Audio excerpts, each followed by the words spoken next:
it's a chance for people to get a more kind of personalized experience on a mental health journey. The way that it's kind of organized is sort of like I think about what I do with actual clients, and what I do with clients is not like, one size fits all solution. It's sort of like a branching logic. And so the goal of the guides is to actually like kind of walk that branching journey that you sort of pick at each of the branch points, like what you want to do. See if at all. But it really sort of is designed to be like similar to what happens in my head when I'm sitting down with a person. It's going to hopefully be ready in August. Pre-orders are available now.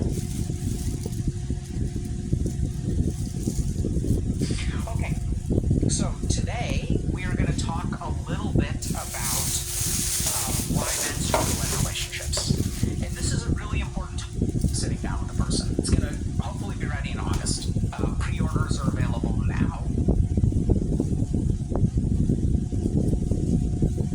Okay, so today we are going to talk a little bit about why men struggle in relationships. And this is a really important topic because I think that a lot of times we're conditioned in a particular way, we're raised in a particular way, and it tends to create problems in a relationship. So this lecture is really geared at people who sort of like fit the following kind of like criteria, okay? So if you feel like the stuff that I'm about to say applies to you, hopefully this will be helpful. So first thing is that you're confused by inner turmoil. Like when you're in a relationship, sometimes you feel angry, sometimes you feel frustrated and upset, but you also feel really stupid for feeling that way. Second reason that this may apply to you is that you feel like sometimes other people do a bad job in a relationship, but you have a lot of trouble articulating what they're doing wrong. Third reason that this may be relevant to you is that you're someone who kind of feels cold or numb in a relationship, kind of like a robot. Like some parts of you want to connect with people more authentically, but you keep it at arm's length.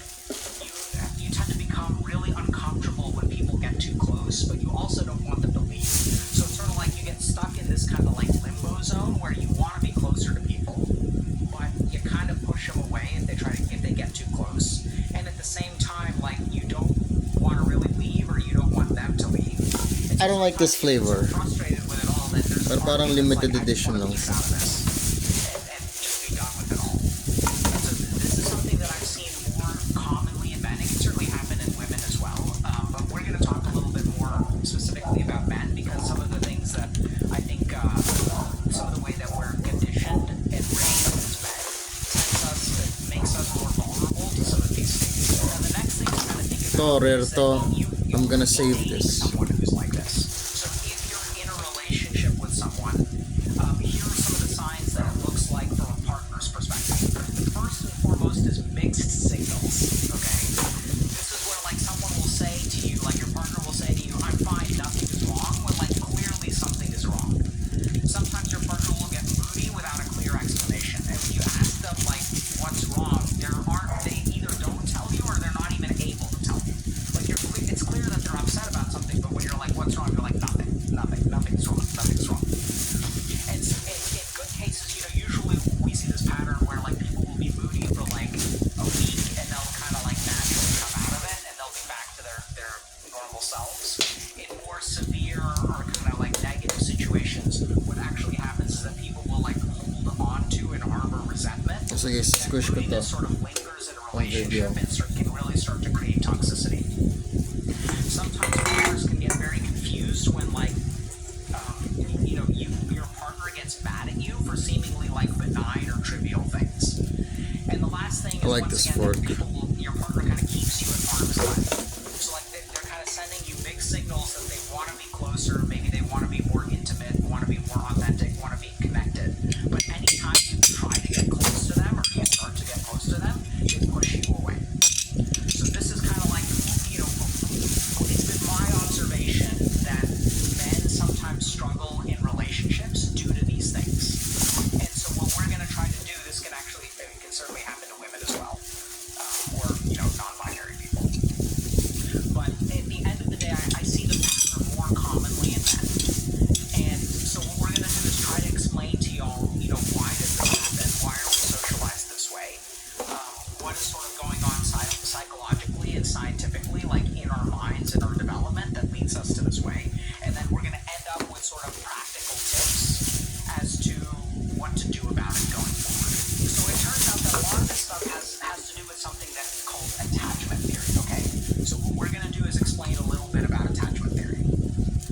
starts off with discussing something called the strange situation. So there was a great psychoanalyst named John Bowlby, who I think back in the 70s designed a really interesting experiment called the strange situation. So in the strange situation, what you've got is a mother, usually, and a kid, and they're in a room. And then what happens is mom leaves the room, and then a stranger enters the room.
Who kind of contributed to this work, and eventually they sort of came up with 4 kinds of what we call attachment.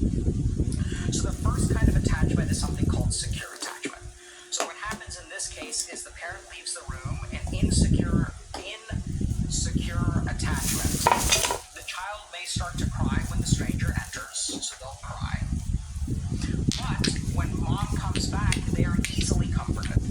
So they like calm down real quick. Like if mom is around, I'm totally fine. Like it's not a big deal. They also noticed that there was a second set of kids who, when mom leaves, they also start to cry.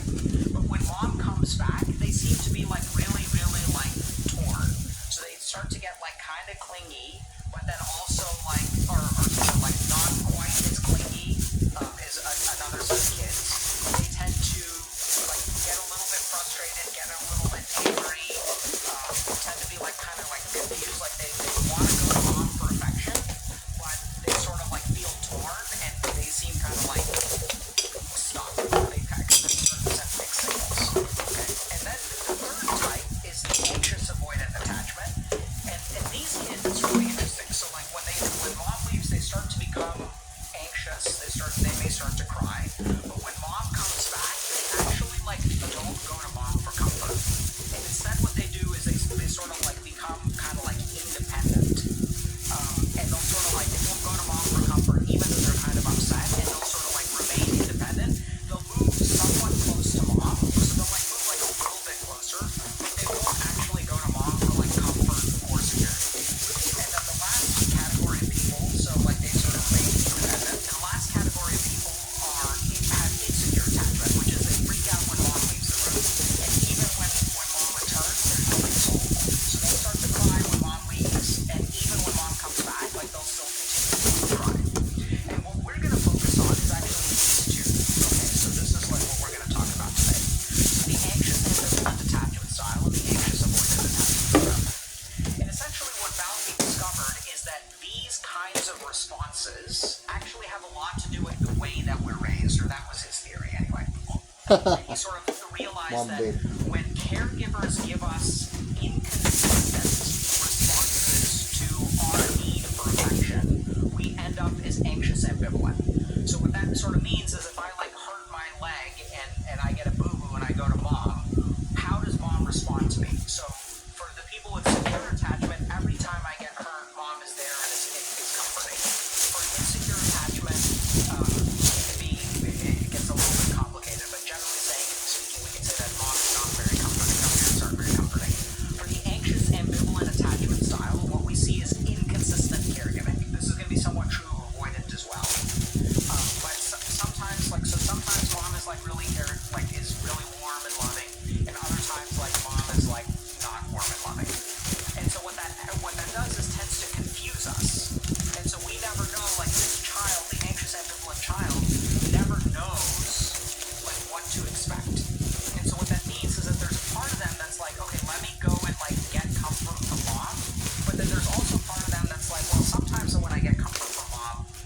mom sort of gets, like, doesn't give me what I need. And so what that sort of results in is kind of this, like, clinical presentation of mixed signals. So, like, this is what this kind of looks like. So it's really characterized by mixed signals, okay? And what we mean by mixed signals is, like, these can be internal or external. So in the relationship, you can send signals to someone that, you're upset, but at the same time, like, if they ask you, are you upset? You're going to say no. So, are you upset? And then you say no, but you mean yes. So that's one key characteristic of the anxious ambivalent attachment style. The other thing is that this mixed signal doesn't have to be external, it can also be internal. So these people have inner turmoil. So they feel a lot of, like, internal conflict, feeling frustrated, angry, upset. And then they also feel, like, very stupid for feeling that way. So they're, like, kind of confused internally. They're like, I don't understand why I'm so upset or angry. Like, I don't really know what's wrong. And sometimes what happens is that these people actually, like, they have a lot of difficulty in relationships because there are things that will set them off, so they get ticked off, but they're not really able to articulate what it is that's wrong, right? So this kind of goes back to the mixed signals because, like, are you upset? Like, clearly I'm upset, but I'm not able to articulate, like, what's wrong. And the reason for that actually has to do with the roots of how, like, these attachment styles develop, which is emotional mirror. So what happens when we're young is that we don't really understand what we feel emotionally. And so the way that we discover and start to learn our internal emotional state is through the mirroring of the adults around us. So this is best exemplified by this example of, like, when there's a kid that's running around like a toddler and they trip and fall. And then, like, there's a brief moment where the toddler will look around at the adults in the room. If the adults in the room freak out and express to the child, oh my God, are you okay? Then the toddler will start crying. But if all of the adults start laughing, the toddler will be like, ha ha ha ha, I'm not hurt at all. So it's kind of, like, really fascinating because early on, like, you can think about, if I'm a 1-year-old, like, how do I know what I'm feeling? The way that I know what I'm feeling is through the emotional expressions of people around me. So, like, when I'm a child and I get a boo-boo, and I go to mom, and mom is like, oh, you poor baby, let me, like, help you, let me make it feel better. So I'm feeling hurt, mom expresses concern, and the world makes sense. So things get really confusing when that emotional mirroring is inconsistent. So when I'm hurt, and mom tells me to, like, shut the hell up and sit down. And it's like, I'm like, wait, how does this work? When I feel this way, and mom tells me to shut the hell up, and I do something wrong. And then other times when mom's in a good mood, and I hurt myself, and I go to mom, and she's like, oh, it's a good thing. So it's, like, really confusing. Like, what do I feel? Is the feeling that I have good, or is the feeling that I have bad? Like, what is this emotion? And so children are actually, like, they don't know what their internal feeling is. This is further reinforced by, especially, this is thankfully changing now, but, like, by the conditioning that we tend to do towards boys versus girls, right? So this is, like, starting to even out, but if you go to most parts of the world, it really isn't. Where, boys are told to, like, not express emotion, essentially, right? We won't say that explicitly. We won't say, don't express emotion. We don't even have that agreement. What we'll say is, like, man up, or stop crying, or boys don't cry, or you need to do this, or you need to man up, or, like, whatever. Right? If you're hanging out at school and you start crying, like, what are the other kids going to do to you? Like, the kids are going to make fun of you. Right? And, like, even teachers will sometimes, like, treat you poorly. Parents, siblings, things like that. Like, we're not taught to express emotion. And the interesting thing is, as we are taught to not express emotion, our ability to learn what our emotional state is gets handicapped. Right? Because remember, the way that we learn what our internal emotional state is through the emotional mirroring of other people. So when I stop communicating with people about what my emotional state is, like, even if I don't know what it is, if I stop talking about it, I can kind of manage it on my own. And I'm essentially relying on is, like, parts of my brain to, like, acclimatize and just turn off. So I don't actually learn anything. So there's interesting research that shows that, if you get angry, you're not going to stay angry for 10 years. Our brain has a natural homeostatic mechanism which sort of explains the week of moodiness. Right? So you feel really moody, you feel upset by something, you're not quite sure what you're upset by, you feel kind of angry, you feel kind of confused, and this is all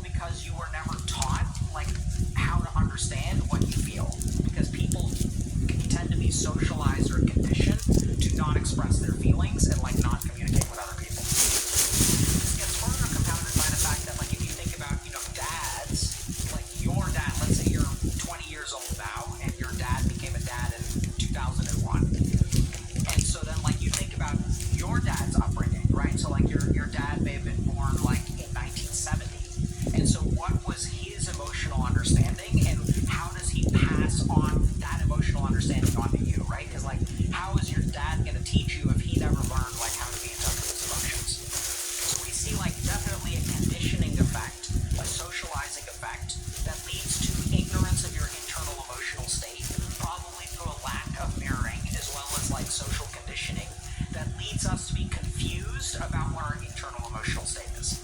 And so we wind up with this anxious ambivalent attachment style, which is one of the two things that we're going to cover, which is sort of like all about turmoil, confusion, ambivalence, and like big signals.